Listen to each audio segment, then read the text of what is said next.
शाम या तत्वावर चालणाऱ्या जियाविरत इंटरनेट न्यूज मध्ये मी संदीप सामंत आपले स्वागत करतो। तर आता पाहू सविस्तर घडामोडी। डोंबिवलीत चोऱ्या, घरफोड्या, पोलिसांचे मौन, भाजपने लक्षणीय उपोषण करून नोंदविला निषेध। चोऱ्या, घरफोड्या, चेन स्नॅचिंग या प्रकारामुळे हादरलेला डोंबिवली आणि ग्रामीण भाग सध्या भीतीच्या छायेखाली आहे।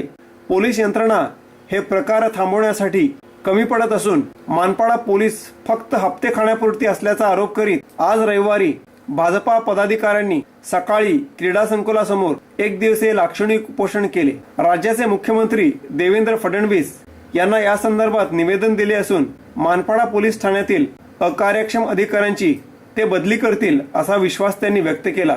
आम्ही पत्र मुख्यमंत्र्यांनी सुद्धा दिलेलं आहे।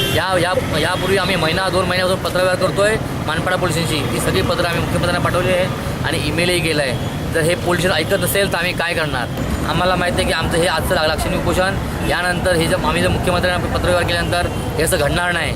इथले कर्मचारी बदली होतील किंवा त्यांना शिस्त तरी लागेल याचा आम्हाला विश्वास आहे। भाजपा डोंबिवली ग्रामीण मंडळाचे अध्यक्ष नंदू परब, उपमहापौर राहुल दामले, नंदू जोशी, शशिकांत कांबळे, गणेश म्हात्रे, मोरेश्वर भोईर यांच्यासह पदाधिकारी आणि कार्यकर्ते उपोषणास बसले होते।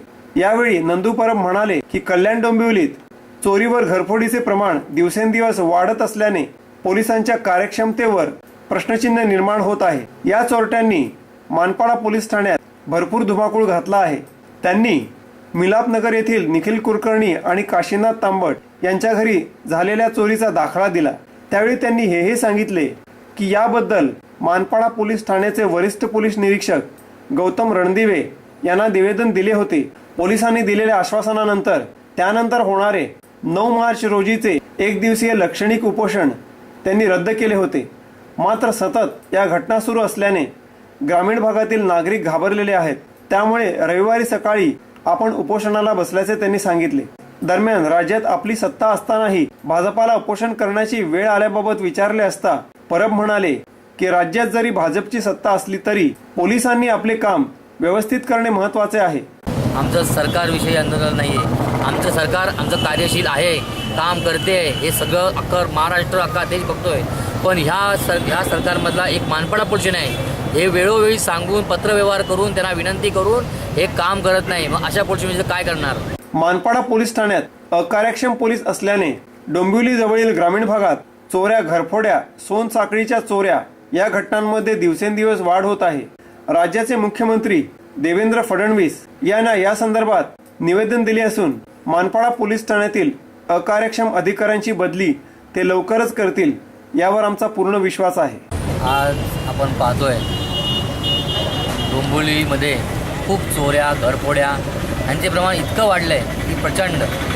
त्यात मानपाडा पोलीस स्टेशनच्या हद्दीत जी ते ग्रामीण भाग आहे त्या भागात मी अध्यक्ष आहे। त्यामध्ये तर एक नाका सोडून दुसऱ्या नाक्यावरती चोरी होते। एक दिवस आड एक चोरी, एक घरफोडी हे असं ठरलेलंच आहे। त्यामध्ये हे जे मानपाडा पोलीस स्टेशन आहे हे अतिशय अकार्यशील आहे। एक मानपाडा पोलीस स्टेशनचा एकही अधिकारी कुठलंच काम करत नाही। मानपाडा पोलिसमधलं जर आपण सांगायला गेलं की साहेब हे असं गोष्ट घडलेली आहे, तुम्ही चला तिथे, तर ते तिकडनं यायला त्यांना 1 ते 1.5 तास लागतो। पिसवली ग्रामपंचायतीच्या सरपंचपदी राष्ट्रवादीचे कैलास भोईर यांची निवड। कल्याण तालुक्यातील पिसवली ग्रामपंचायतीच्या सरपंचपदी राष्ट्रवादीचे कैलास भोईर हे कल्याण कृषी उत्पन्न बाजार समितीचे सभापती वंडार पाटील यांच्या नेतृत्वाखाली निवडून आले आहेत। त्यांना 17 पैकी 11 मते पडली आहेत। कैलास भोईर यांनी महेश भोईर यांचा पराभव केला। विशेष म्हणजे पिसवली ग्रामपंचायतीच्या सरपंच पदाच्या निवडणुकीत राष्ट्रवादीला शिवसेनेने मतदान केल्याने राष्ट्रवादीचा सदस्य सरपंचपदी निवडून आला, तर राष्ट्रवादीने शिवसेनेच्या सुरेखा म्हात्रे यांना उपसरपंचपदी निवडून आणले। सुरेखा म्हात्रे यांनी नीलम भोईर यांचा पराभव केला।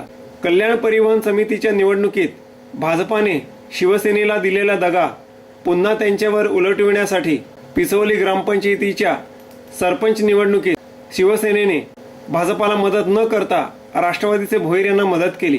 पिसवलीमध्ये 6 प्रभागातून 17 सदस्य निवडून आले होते। त्यात शिवसेनेचे 4, भाजपाचे 5, राष्ट्रवादीचे 7, रिपब्लिकन पक्षाच्या 1 सदस्याचा समावेश आहे। शिवसेना व भाजपाच्या भांडणात मात्र दोन्ही ठिकाणी राष्ट्रवादीचा फायदा झाला आहे. यावेळी गोळवलीचे माजी सरपंच सुधीर पाटील, उपसरपंच कुणाल पाटील यांच्यासह अनेक कार्यकर्ते मोठ्या संख्येने उपस्थित होते. दुसऱ्या गावामध्ये आजपासून हुकुमशाही होती ती मोडून काढलेली आहे.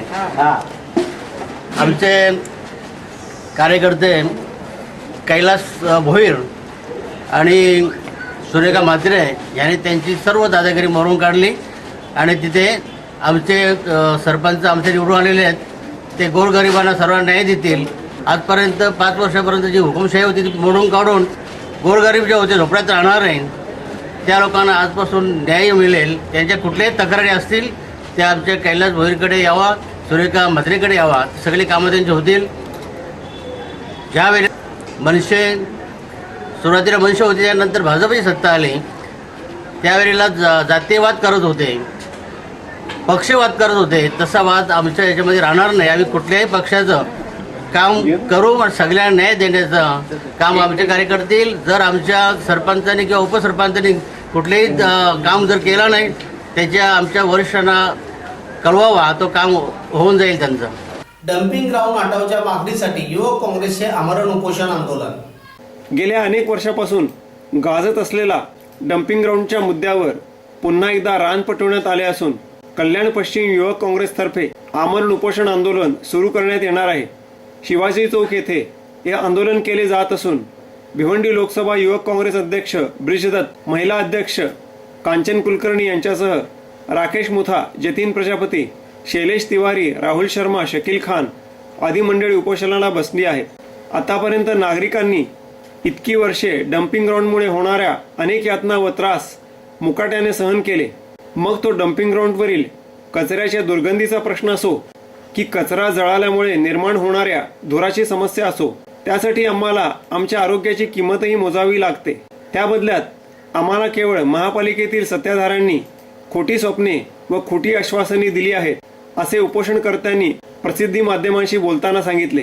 एवढी वर्षे रेंगाळलेला आणि हजारो नागरिकांच्या जीवाला धोका निर्माण करणारा डम्पिंग ग्राउंडचा प्रश्न केव्हा सुटला असता.